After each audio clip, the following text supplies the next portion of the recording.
What are the top 5 questions that newbie investors are asking?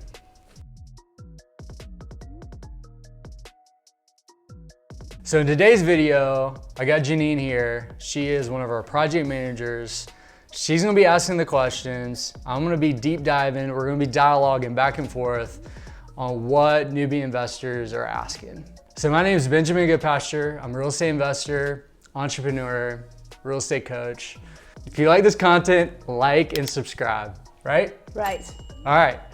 So Janine, Yes. tell me about yourself. Hi, I'm Janine, and I do work for you as a project manager, but at the same time, I am also wanting to start a passive income. And in order to do that, I want to dive into real estate and do what you are doing. And so I'm here to learn. And these questions are legitimate questions that I came up with to break through the intimidation factor that I'm feeling. So here we are. You got this. I don't think you're intimidated. I mean, I see you on a daily basis, and I see you just taking charge, and you seem so confident. I would be surprised that you're intimidated.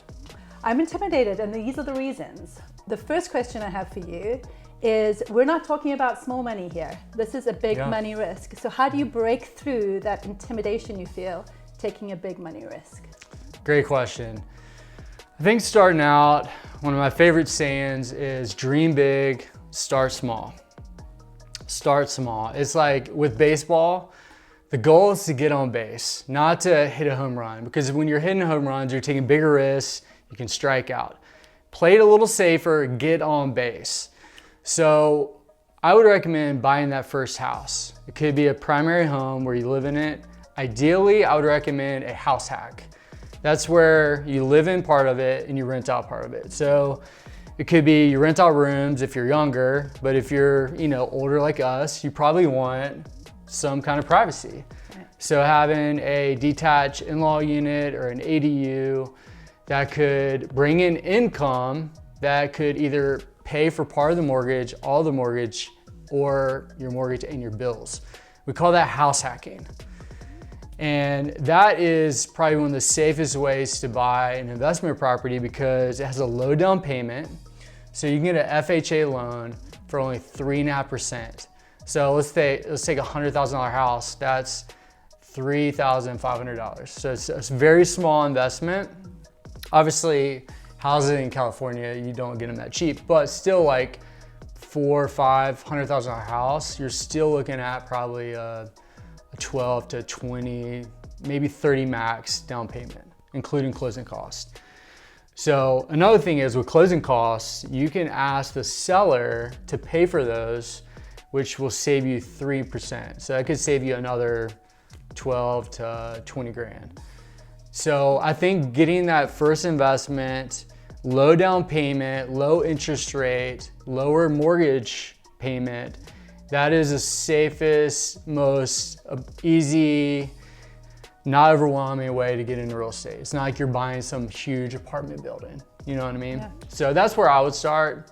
Low investment, less risk, especially if you can rent out part of it. Good, that's great. Yeah. So once you've broken through intimidation by being educated, then you have possibly 100 steps ahead of you. I always feel like step 2 to 100 is easier than step 1. Yeah. How do you break through the fear of taking the first step? Yeah.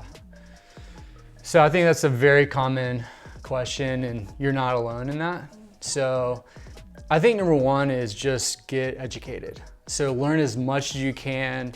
Always recommend finding a mentor or a coach just to walk you through those big decisions and steps. Also think having a realtor on your team is really important. Someone that you trust, someone who is investor minded. So they can walk you through like the whole process. They can show you houses, they can show you like comps, what looks good, what doesn't, maybe, red flags. You're looking at a house and you might realize like, wow, like this backs up to maybe not a great neighborhood, or there's a commercial building over here and it makes it less desirable. So the realtors know the ins and the outs of the market and they can help bring confidence to your decision making. Great, so talking about realtors and lenders, Yeah. The goal is not to maybe just buy one house, but to buy many. So this Yeah. feels like a long-term relationship you're about to Yeah. enter into. What are you looking for in a lender and a realtor? Let's start with a lender. I think one with lender or a realtor, I would say just that connection. I think you want to be able to like enjoy each other, there be chemistry, because this is someone you're going to talk to on a weekly basis. It's very often, especially when you just get started. So a lender, I think, is someone who really knows their stuff, has a background in investment properties, investment loans, that just understands investing. Yeah. So that's the start. And then the same thing with a realtor. You want that chemistry, you want that connection, you want to have someone that maybe has similar values as you. That's what I did with my realtor. So I found, I had a friend that had a realtor, and I just said, hey, like, do you have any recommendations? He's like, yeah, I recommend this guy. And so that's how our relationship started, was a referral. And then we just started, buying real estate. And then it's been, almost 9 years of working together. Oh. So I have worked with different realtors for different types of real estate. I've used a realtor for commercial, and then some for residential, some in the Reading local market, and then some in like markets outside of the area. But I do think there is a ton of value in working with one realtor, like staying loyal, having them work for you. I think that's something that's really smart. So I would interview them and ask questions, let them know what you're looking for, see how they respond, and just see what their experience is. You want someone who has experience. You don't want someone who is like brand new, that doesn't know the market, doesn't know how to negotiate. I mean, there's a lot of strategy that goes in negotiating deals. Yeah. You want someone that knows how to represent you and knows how to negotiate, because it can get stressful for buyers and sellers. It is one of the biggest stressors that we face in life. I think it's like getting married, having kids, and buying a house are like big stressors. So ask good questions, make sure they have experience, and definitely make sure they have experience with investing. Okay, great. And so once you've set your foundational team and you're ready to purchase your first house, how do you avoid purchasing a lemon that breaks the budget? Because you purchase a house, it opens up a can of worms, and suddenly there are all these extra expenses that you did not know about. Are you saying a lemon is a negative thing? Because I love lemons. It's an expression. Okay. I love lemons too. All right, just make sure. Because I drink one in my water, put one in my water every day, just saying. Lemon shirt, yes. Lemon drops. Yes, exactly. Lemon cookie ice cream. Delicious. Taste and See is the best. Just go saying. get one right now. All right, let's do it. Okay. Yeah, so how do you avoid a dud, right? What are like red flags? I think, like I said, having a realtor, they are your advocate. They're gonna show you what's good, what's bad. I think the biggest kind of factor in avoiding, a big hairy monster in a home is inspections. Okay. Most people, they get your traditional like pest inspection and a general building inspection, where you have an inspector that comes in and just looks at everything. But I would recommend going down to like specialists. So like for this house, we have a pool. I had a pool inspection. I got a roof inspection. I got a chimney, fireplace inspection. Always get a sewer line inspection, especially in these older homes. Oftentimes they'll have roots or broken sewer lines, and it could cost $5 to $10 grand just to fix the sewer line. So plumbing, electrical, all these like specialty trades are really important. Pests is a big one, figuring out if there's termites or if there's dry rot. And there's also these things called dust post beetles, where like they can get inside the framing and literally be so bad that you have to tear down the house. Like they eat the wood, and like you just touch it and it just turns to dust. Yeah. Yeah. So inspections are worth the investment It is an investment. So you're paying potentially hundreds of thousands of dollars to learn about your house. And what that does is it gives you tools to negotiate. Like, let's say the roof is shot. Roof inspection is like, hey, I cannot clear this. You can ask them to put a new roof on before you close, or you can say, hey, I want a $20,000 price reduction. And so I've negotiated hundreds of thousands of dollars off the purchase price because of the inspections I got.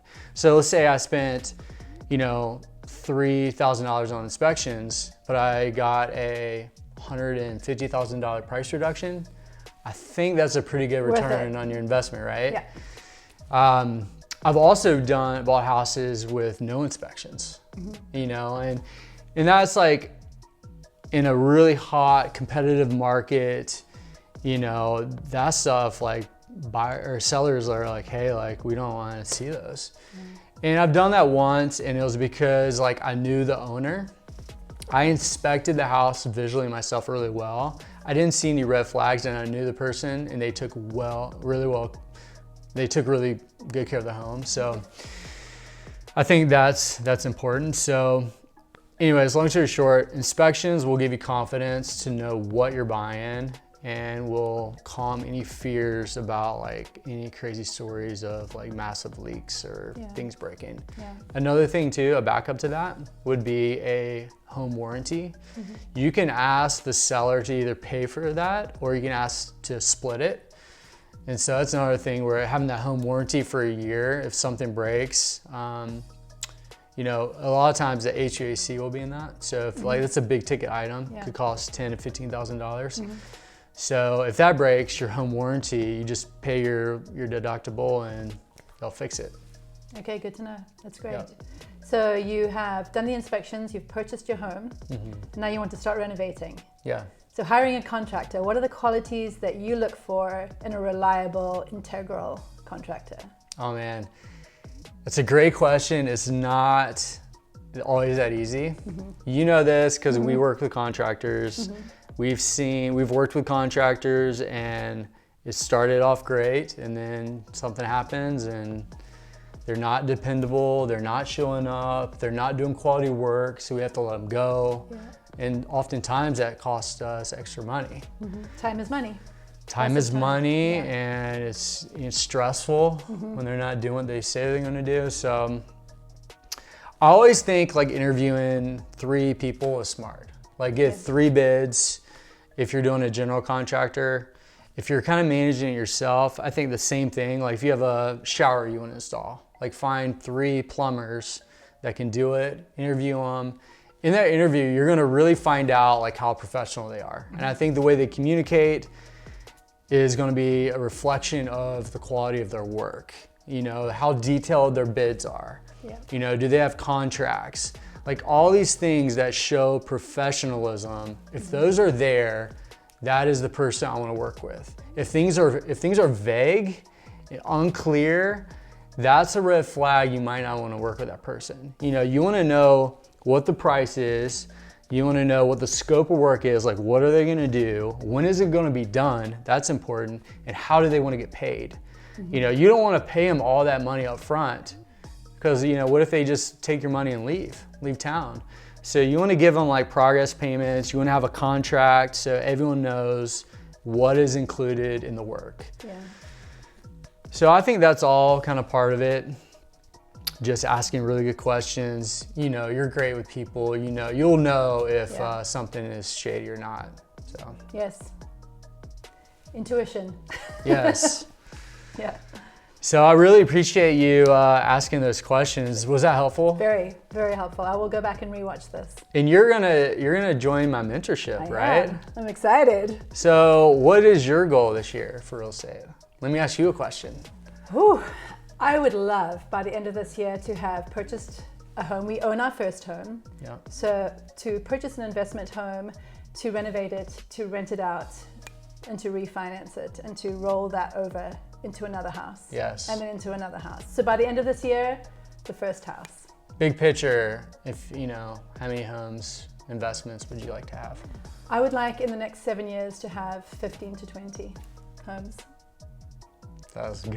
Yeah, I'd like to see us retire a little bit and do Yeah. some traveling and some exploring and follow some dreams. And Yeah. I'm definitely realizing that passive income is the way that we have to go for that. Yeah. Yeah. You'll hit that goal. Like, you're such a determined person and like futuristic dreamer, you know, and your husband is such a like hands-on like craftsman. He's skilled. He can do Yeah. the work. What a team. Yeah, I know. What a It's team. been set up. It's the I big know. setup. And you guys surf, which is like the best ever. So Hence, traveling. yes. Yeah. Well, maybe we can do some surf trips together. Yeah, so And this summer. have Russ shape some boards for us. Oh yeah, I love that. I'll let him know later. That's so good. Well, hey, thanks for asking those Yeah, questions. you're welcome. I think those are great questions that just reflect generally what new investors are thinking, concerns, fears. It is so common to have fears. I remember buying my first house and just being like, is this gonna work? You just have this like thing in your gut. You're like, there's just faith. It takes faith to buy real estate. And like I said, dream big, like dream big for 20, 30 houses or apartments or whatever, but start small. Like just get started. Like we did that with our house hack, our first house. We lived in a little 400 square foot basement, rent out the upstairs, and prove to yourself that you can do it. Like at the end of the day, when you prove that you can get it done and doing the numbers, not making a decision all on emotions, Yeah, but making decisions on the actual financials, yeah, when you prove that you can do it, it makes you want to do it again. When you start getting rent checks and you're making money when you sleep, that's passive income. And that is like the dream, right? Like the goal is not to be managing, changing toilets, fixing things.